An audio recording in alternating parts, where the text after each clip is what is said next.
और अब आपको दिखाते हैं 60 सेकंड में पूरी खबर और खबर का पूरा विश्लेषण चुनाव 360 में। शुरुआत कश्मीर से। 370 मुक्त कश्मीर में पहली बार मोदी आए, कश्मीरियों ने ग्रैंड वेलकम किया। एक कश्मीरी के साथ मोदी की सेल्फी इस वक्त चर्चा में है।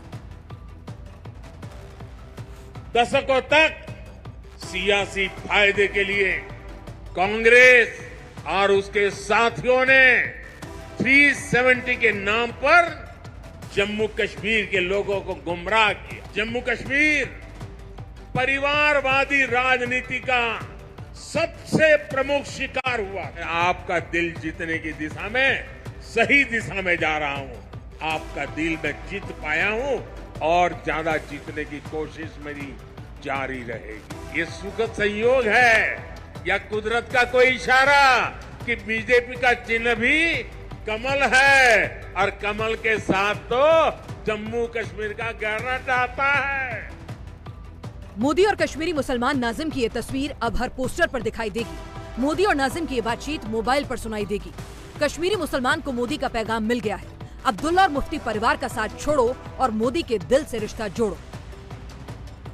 कश्मीर का बदलाव और मोदी का प्रभाव आज पूरी दुनिया ने देखा। 50 से ज्यादा साल में पहली बार वो हुआ जो किसी पीएम के आने पर नहीं हुआ।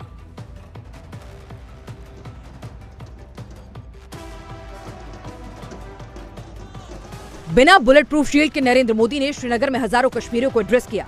भाषण तो पहले भी हुए हैं, लेकिन कश्मीर से भारत माता की जय वाली ऐसी गूंज पहली बार सुनाई दी है। पब्लिक खुद बता रही है कश्मीर कितना बदला है। कश्मीरी मोदी के बारे में क्या सोचते हैं, आज कश्मीर की आवाज लाउड एंड क्लियर सुन लीजिए। यहाँ के रीजनल पार्टी से तंग आ चुके हैं। बढ़िया नेता है सर। कांग्रेस वालों ने क्या किया, उन्होंने दोगली पॉलिसी चलाई। इधर से पाकिस्तान से भी राब्ता रखते थे, यहाँ से चीन से भी राब्ता रखते थे। पत्थर देते अपने बच्चे, आज बच्चे के हाथ में कलम है। आज बच्चा अपने बलबूते पे एक नौकरी पा सकता है। 50 सालों के बाद किसी वजीर आजम हिंद के लिए इतने लोग जमा हुए हैं और वजीर आजम हिंद नरेंद्र मोदी जी हर एक दिल में बस रहे हैं।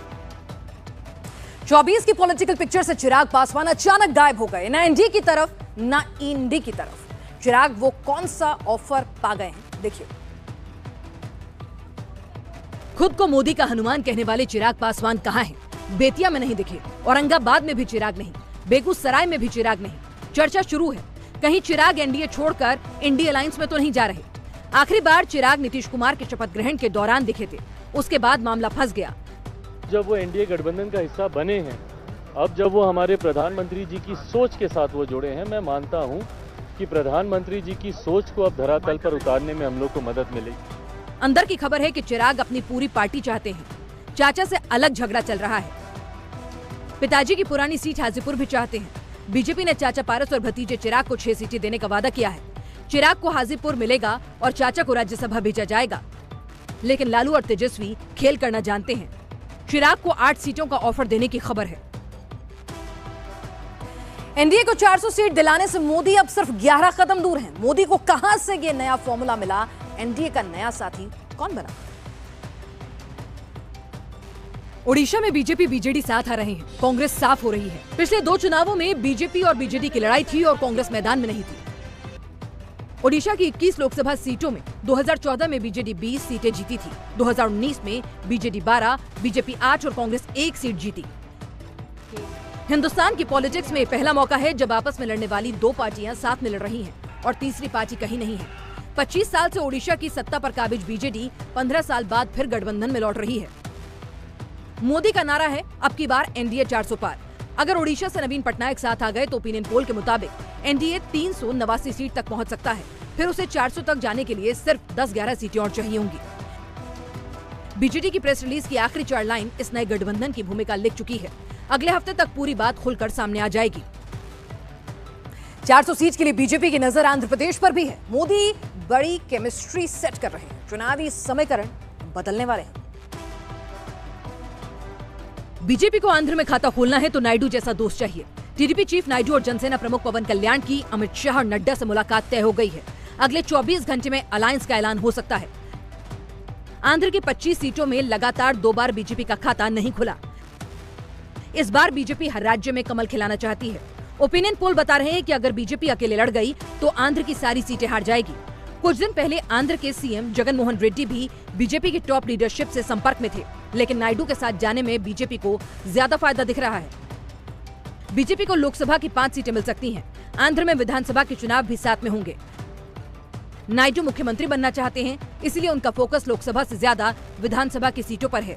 बीजेपी एक तीर से 2 शिकार करना चाहती है, आंध्र में खाता खोलना और कांग्रेस के दक्षिण के एक राज्य में बढ़ने से रोकना।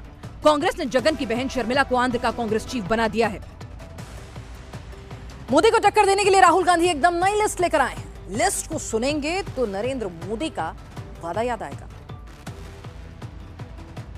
मोदी की गारंटी ट्रेंड करने लगी तो राहुल भी अपनी गारंटी देने लगे हैं। राहुल की हर चौथी लाइन में अब आपको गारंटी शब्द दिखाई देगा। ये जो लाखों लोग कह रहे हैं कि हम बेरोजगार हैं, कॉलेज के एकदम बाद अगले दिन इनको अप्रेंटिसशिप मिल जाएगी और ये अधिकार होगा। ये ऐसे नहीं होगा कि भैया हमें देना है तो देंगे, नहीं देना तो नहीं देंगे। ये मनरेगा जैसा अधिकार होगा। राहुल 5 गारंटी बांट रहे हैं। राहुल अगर पीएम बनेंगे तो 30 लाख नौकरी दे देंगे। डिप्लोमा होल्डर और ग्रेजुएट को 8,500 महीने वाली नौकरी दिलवाएंगे। जब राजस्थान में कांग्रेस की सरकार थी तब पेपर लीक हेडलाइन बनी थी। अब उसी राजस्थान में पहुंचकर राहुल पेपर लीक रोकने की गारंटी दे रहे हैं।